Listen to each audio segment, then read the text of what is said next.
Hello, folks, and welcome back to another episode of the Cubs Line Podcast. I am Ryan Zelinsky. No Ryan Dunleavy tonight. He's getting some rest because he will be at Wrigley tomorrow. So expect a lot of content out from him. He will be at Wrigley, Game 4, NLDS. The Cubs will be playing baseball for at least one more night. A 4-3 win over the Milwaukee Brewers. They didn't score in any innings except for the first. So that's a little concerning, but they got just enough to win.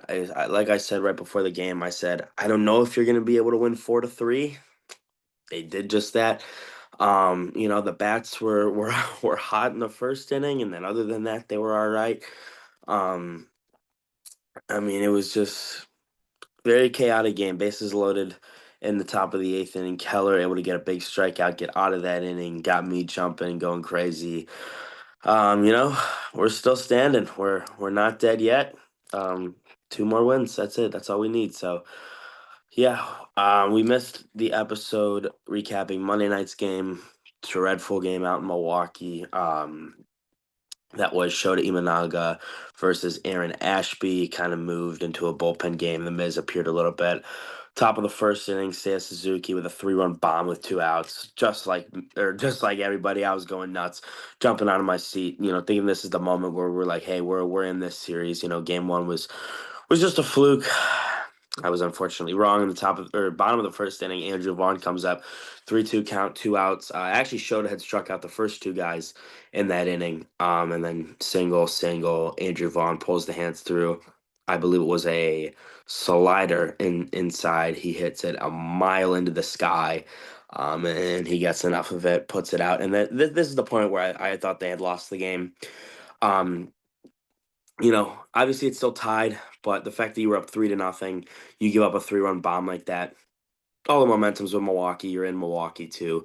I just had no faith. And then they had, I believe it was first and third, first and second, or even second and third for Nico in the third inning, and a meatball right there. That might have even been the second inning. I think it was the second inning. He it's his pitch to drive on 2-0. He picks it and he just shoots a pop up in a shallow center. That ends the inning, and then William Contreras in the bottom of the third inning takes Shota deep. That would be the end of the day for Shota. And then later in the game, Daniel Palencia serves up a 101 mile an hour fastball down the middle on 0-2. I don't know if he missed a spot or if they were just trying to challenge Churio. They paid the price. 3-run bomb from Churio makes it 7-3. That's where it ended. This game was just terrible. It took every bit of excitement I had, in this series because I thought it was over. I didn't honestly, as much as I said earlier today that I was feeling good, I really wasn't. I thought we were going to lose today. 4-1, 4-2, 5-1, 5-2. We found a way to win though. But yeah, this game was it was dreadful. It was terrible to watch. Um, they seemed, like two pretty different teams. But the offense still looming trouble because of, again, they couldn't score other than, that first inning. But yeah, final thoughts from that game. It's just you can't go up 3-0 in the first inning like that. They had 2 hits the rest of the way, left a couple guys in scoring position, including when Nico came up first and second with 2 outs. You gotta, find a way to get a base hit there, take the lead back. You gotta get the lead back there. Um, but yeah, after that, I really had no hope that they were gonna win the game or even a game. I didn't think they were gonna win today.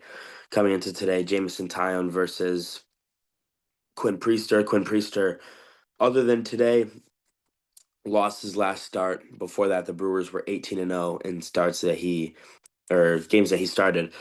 So not necessarily he got the win, but they just won the games that he was in. Uh, I mean, Usually it's win day for him, so I was not feeling that confident.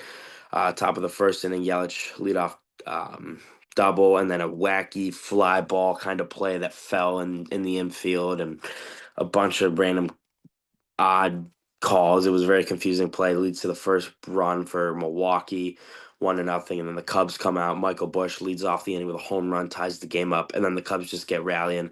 PCA with a 2-out, 2-run single. Hap then able to come around at a wild pitch, make it 4-1, and then it just kind of stays there. Top of the fourth, I believe it was either the fourth or the fifth. First and third with 1 out. The Brewers were able to cash in, make it 4-2, but then JMO able to get out of trouble, or I don't know if it was JMO. I can't remember if he was pulled, but I believe he might have been taken out before. But either way, they got out of it. I couldn't watch until the sixth inning. I was at work, but yeah, so it was big to get out of there, with just one run because that's kind of what I was hoping. I was checking the score a little bit, and I saw they had two guys on with 1 out, and I was like, all right, like they're gonna score here. Just get out of it with one. They were able to make it 4-2. Then Jake Bowers with a home run. This was in the sixth, I want to say, making it 4-3. These Brewers don't go away, and when you put up four in the first inning and then can't score for the rest of the game, you're letting a team like this hang around. Uh, I mean, it's just can't happen. You got to score runs, and then in the bottom of the seventh inning, Hap comes. Well, say it came up 2 on, 1 out. He struck out. Hap comes on. 2 on, 2 out. He also strikes out. Can't happen. Got to cash in there. Got to at least make or score one, make it 5-3. Get your insurance run. And that loomed large because in the top of the eighth inning, Churio leads off with a double. PCA comes in, tries to dive. You really can't there. He was not making that play. As much as he's such a magician, I just don't think he was making that play. He shouldn't have dove. He should have let it fall in front of him, made it a single. And then after that, it was just it was a great at bat from William Contreras, an unbelievable AB to walk, and then they were able to get it back to, or no, it was a sac fly. Then it was first and third, 2 outs, another walk, 4-pitch walk from Keller, and then he was able to get the third out on a electric strikeout, swing and miss on a fastball up and in. I mean, that was just I felt really good when they were able to get out of that jam. I didn't think they were going to. I thought it was going to be 5-4 Milwaukee after that inning, but when they were able to get out of that jam with the lead, that's when I felt really good. Bottom of the eighth, Cubs didn't do much. Top of the ninth, 1-2-3 inning. Cubbies win 4-3. They stay alive at least one more night. Tomorrow, sources telling us Matthew Boyd is going to be the starter for the Cubs.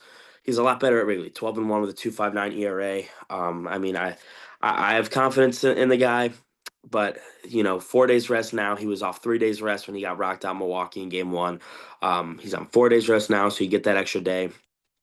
Still feel a little up in the air. The bullpen's going to have to be a big factor tomorrow, but I do believe that he will be a lot better than he was in Game 1. I think he could give you 4 or 5 innings at most of 2-run ball. I mean, you're going to have to score tomorrow. Like, obviously, you have to score, but you're going to have to 4 or 5 runs again. You're going to have to score more than 3, like they've been doing, except for tonight. And look, you finally score more than 3, you win a ball game. So. Gonna have to score more than 3 tomorrow. Freddie Peralta, most likely the guy from Milwaukee. They are not messing around. They want this thing over tomorrow night at the Friendly Confines. Cubs trying to say no. My prediction tomorrow, 5-2. The Cubs get the win. They force it back to Milwaukee. I just think riding, this momentum, the win, the crowd's gonna be behind them. They're gonna be electric. Crowd's gonna be filled. Ryan will be there. A lot of content coming out. But yeah, I think the Cubs win 5-2. Bats get hot early and then cool off. I think it'll be 5-1, maybe in the fourth inning, and then the Brewers get 1 or maybe even 2 back. But the Cubs bullpen able to finish it out. Palencia didn't go tonight. I believe he went today. He might have. I haven't checked the box score, but yeah. I mean, I'm excited for tomorrow because I thought we were done today. I thought it was over, but here we go. We're playing one more, at least one more. Hopefully, we'll be playing for a couple more weeks, but at least one more night at Wrigley Field.